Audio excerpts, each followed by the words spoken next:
you to join in September or October, or whenever the new academic year may be. So note that what I'll tell you is subject to a lot of change, obviously around COVID. It's not specific to any university in particular. These are ideas, information, data that I've gathered from my colleagues at universities across the UK. So I'm from St Mary's University in London, and what I'll tell you will be true for us here at St Mary's and also true for the vast majority of universities. So if you have any questions at the end, I can hopefully give you specific information about what we're doing, but also that's likely to be quite general as well. But I must stress that what I say is not official from every university. So you'll get this idea throughout the presentation. It's very important to check with the universities that you've applied to. So let me just share my presentation with you now. Okay, so hopefully you can see this presentation here. Okay, just give me 1 second. Okay, perfect. So to give you a quick overview, these are the main points that I'll be talking about today. So I'll explain the current situation, as in what the universities in the UK are doing right now to help students, to mitigate, to support, and to prepare. Probably the most important thing for you is looking at possible outcomes, possible ways of moving forward through this situation. And tied in with that is how the first semester of this new academic year could look. So in September or October, just to give you an idea of how this might differ from previous years, or how it might differ from what you would expect a normal semester to look like. And also, quite importantly, asking the question, what can I do in the meantime? And the I there is for the students, for the applicants. So if you're watching as an applicant, or if you're watching as a parent, or if you're watching as a school counsellor, then just take some ideas from here. That will give you some good advice as to what you can do between now. So we want towards the end of May. You have quite a few months to prepare yourself. So this will give you some ideas here. So the current situation. So let's think about what's happening right now as we speak. Perhaps most importantly is to know that the universities are working with the government. So that's in terms of taking advice from the government and also giving advice to the government.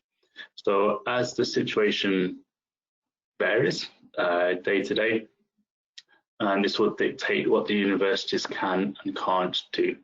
So the UK has a very good system of working with the government. The UK's have a lot of autonomy and independence, but they also have a lot of support from the government. So keep in mind that we're working closely with official guidelines. So this will or could have an impact on travel, social distancing on the campus. So if you are following the news from the UK, this will give you an idea of how the universities can adapt to. Okay.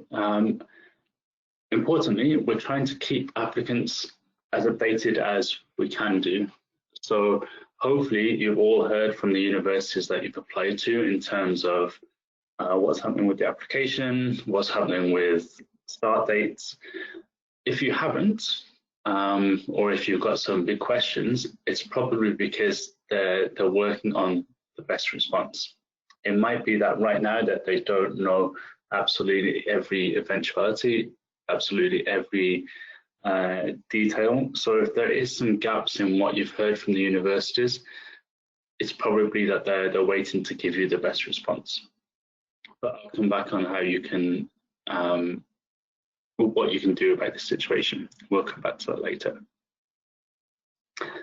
But in the meantime, we want to keep you not only updated, we want to keep you active, we want to keep you interested in the courses that you've applied for.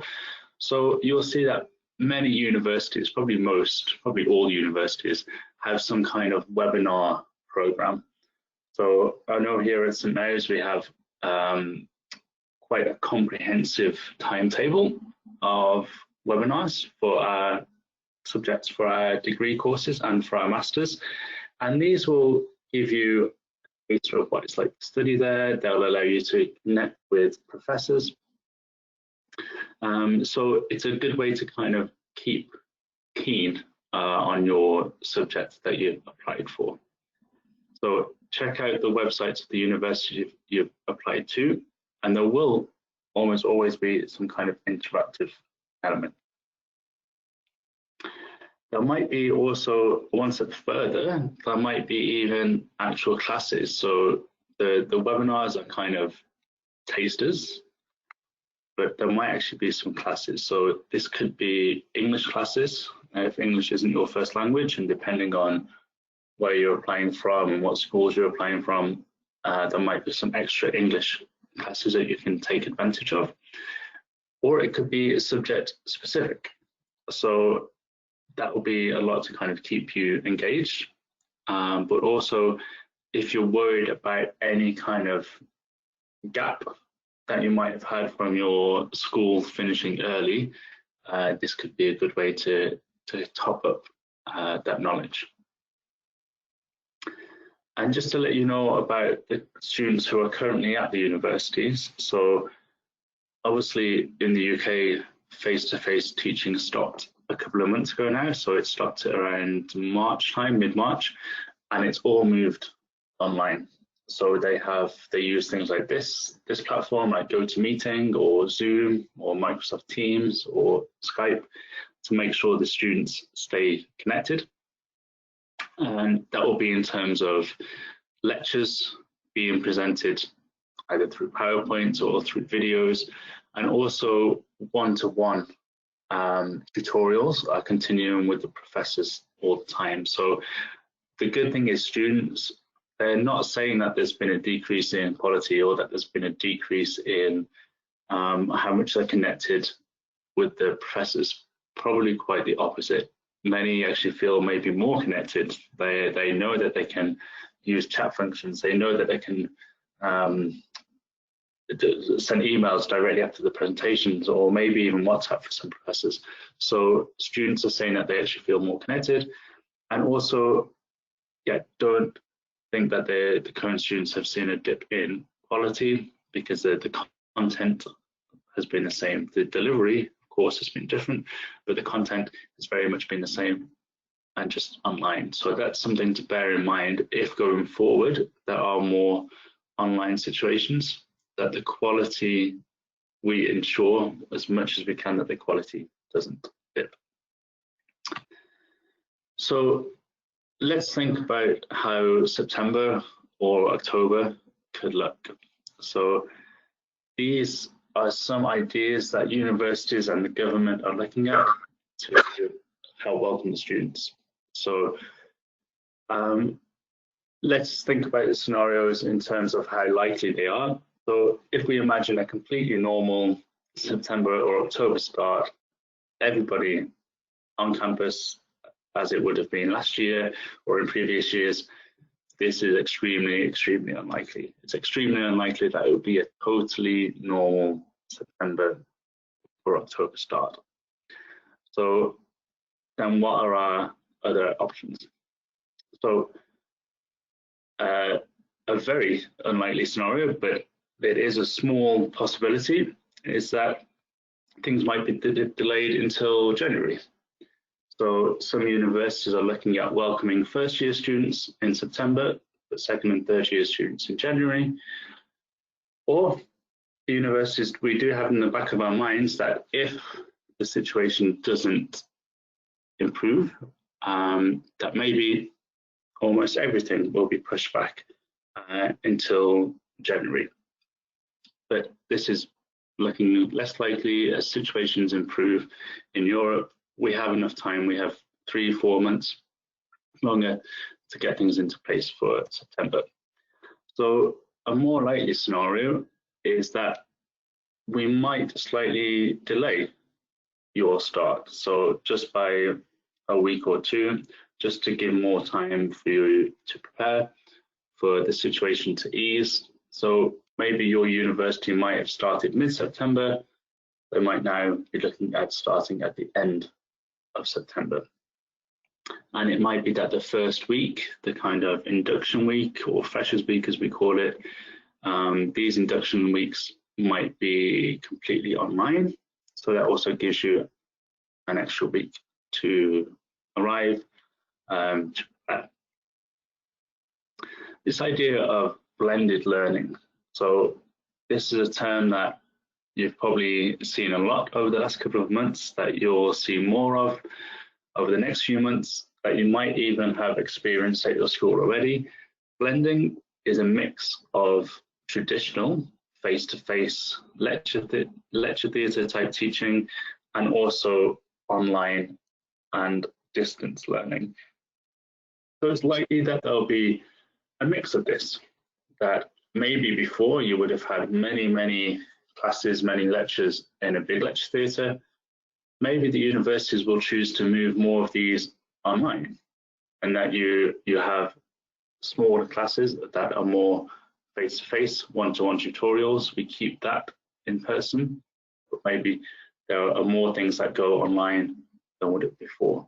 So this is more likely, especially as we know this has been a good kind of test for technology, a test for the academics to see if they can use the platforms like this.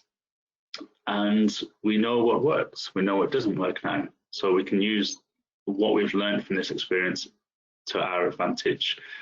And by that I mean to your advantage in terms of how we can improve the teaching experience. So you're likely to see more of this blended, mixed approach. Another possibility, which is a lot less likely, is that everything goes online. So this is something that we know that most people don't really want. It is still a very small possibility, and maybe some particular courses go this way. But the idea that there will be a complete online teaching is less likely. So this blended approach with maybe a slightly delayed start date is looking like the most probable situation right now. But of course, that could change. So let's see how the first semester could look. So this COVID is not going to totally disappear. So universities have to adapt, or we at least have to have situations and possibilities in place of living with this for a bit longer. So like I mentioned, blended learning could play a big part, where you have more online and you have certain things face-to-face with professors, small learning groups like this. So small class sizes will probably be more common. Now, I know at my university, we have small class sizes in general anyway. This is likely to be something that you'll see across all universities, where there is a reduction. So that might be because of the type of teaching has changed, where it's a bit more personable, or also it might be due to social distancing, due to the actual number of students you can have in one space will get smaller. So again, this can be to your advantage. You have more interaction with the professors.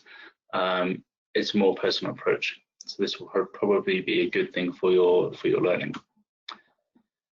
There's likely to be some element of social distancing on campus. It just depends how infection rates go. But for example, 1 or 2 meter queuing rules, things like this might still be in place on campus. There might be certain restrictions in how many people can be in a certain area at a certain time. This is very much a developing situation, but you'll see that campus universities and university buildings are preparing for this, maybe one-way systems, things like that. So expect to see some element of this in the first semester, maybe even longer. Of course, there will be more sanitation measures and more expectations for you to adhere to good sanitation practice. This might be simply in terms of posters reminding you to wash your hands and sanitize, but more likely there'll be more sanitation stations across the university in terms of hand gel, disinfectant, washing stations. So of course, expect to see more of that. And there might be some element to adjusted social activities. So as I touched on earlier, Freshers Week is a big week at the universities in the UK. It's a very social week. It's where students come together, traditionally for many social events and parties. Right now, we don't know how this will look. These might be very, very different in terms of how we deliver these. It might be that there's more online social interaction. So at the moment, at my university, we're encouraging applicants to join the 2020 social media pages so that they can start interacting with the university and potentially other students already. So there might be more online Zoom, Skype sessions, parties to get to know your peers when you start. Or it might be that the on-campus activities, again, are limited in terms of size and number. So what can you do in the meantime? So between now and September, you have 3 or 4 months. That's a long time to kind of have this uncertainty. So just to give you an idea of what you can be doing. So it's very important that you stay connected. And by that, I mean stay connected with the universities, with your school counsellors, with the My Path Uni GEMS network. So inform the universities of your results, inform the universities of when you get your transcripts, or if there's been a situation at your school with delayed to results, or if there's any kind of uncertainty around that, the universities, we want to know what your situation is. So stay connected in terms of your results, but stay connected in terms of the social aspects. So follow the social media pages, the websites, things like this, to make sure that you're getting the right information from the universities, but also importantly that you are sending us the right information. Use the online classes that I mentioned and MOOCs. These are massive open online courses, especially if you're worried that you might have kind of suffered as a result of your schools finishing early or going online. I'm sure your schools have put excellent measures in place, but this can also be a good way just to kind of boost your knowledge pre-university anyway. Even if you'd had a normal year, we'd recommend students do this so that they get the best start to their university. Check websites for different activities. So yeah, these might be classes, these might be online meeting forums.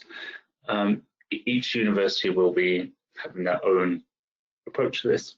So stay connected to the websites and keep contact. So we'll be updating you, but don't be afraid to ask questions. I can't stress that enough. We want to hear your concerns. Yeah, don't just kind of sit. If there's something that you're waiting to hear or something that you're unsure about, ask us. Send an email to either the international office or to the admissions office. That they will help you. So don't sit on this kind of waiting, being unsure, being anxious. Make sure you update us, and definitely ask questions. So just to finish off, just a few points to remember through all this, the whole situation. We're here to support you. So we want you to succeed. We want you to feel comfortable that things are going the right way for you despite it all. So we are here to support. There might be extended deadlines. So in terms of when you need to reply to accommodation offers, when you need to reply to scholarship offers, when you need to confirm your place in general. So again, check, but it's likely that these will be extended, or there'll be some leeway if you, for example, at St Mary's University, we've offered scholarships. We've given a deadline for students to apply to these scholarships, but if you need more time, then that's not a problem. You can just email us to say, look, I need more time, and we will try to accommodate that. There might even be adjusted entry requirements in terms of, I mean, this will vary a lot from university to university, but to take into account the whole situation. So do bear that in mind. And also remember that it's not just you. Most students, if not all students, are in a very, very similar situation. So we're aware of your concerns. It's not just going to be you. You won't be singled out for having a particular anxiety. Yeah, we know that everyone else is in the same situation, and we're working to help them. But most importantly, we want you to study with us. We want you to still come. We want you to still enroll, whether it's this year, whether it's January, whether it's next year. In general, we don't want you to give up on this idea of going to university. And that's very important that you remember that we're here to support you, and we want you to study with us. Sorry, just 1 second. And also remember that these are unprecedented times. I'm sure you've heard this term a lot recently. Things are adapting, things are changing daily. So we know that we need to be flexible. We expect you to have some kind of flexibility as well. So this is very important to know that there's not a clear set of rules, a clear set of procedures. It's very fluid. So do that, bear that in mind. Okay, well, thank you for listening. Here's my email address if you've got any questions. So feel free to take this email address.